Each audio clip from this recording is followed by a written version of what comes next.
সদর দক্ষিণ উপজেলা অনুষ্ঠিত হচ্ছে রাজেশপুর পৌরপাড়া KKR ক্লাব কর্তৃক আয়োজিত বিশাল জমজমাট ম্যাচে কৃষ্ণপুর AFC ফুটবল একাদশ বনাম ঠান্ডা বল ফুটবল একাদশের মধ্যকার নিজাম ভাই, আলাউদ্দিন ভাই, সেলিম ভাই এবং মনির ভাই এবং হাবিবুর রহমান হাবিব ভাইয়ের নেতৃত্বে তারা মাঠে প্রবেশ করছে।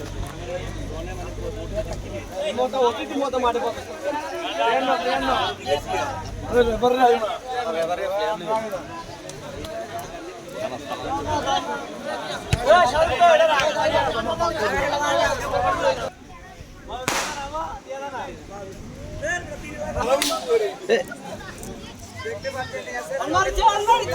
কুমিল্লা জেলা সদর দক্ষিণ উপজেলা রাজেশপুর পৌরপাড়া KKR ক্লাব কর্তৃক আয়োজিত বিশাল জমজমাট ফাইনাল ম্যাচটি আমরা দেখতে পাচ্ছি।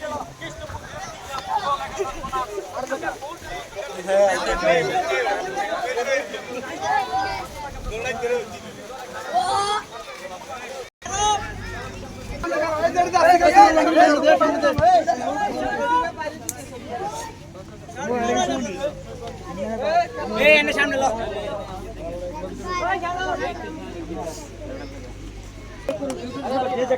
সবাই শেয়ার করে দিবেন।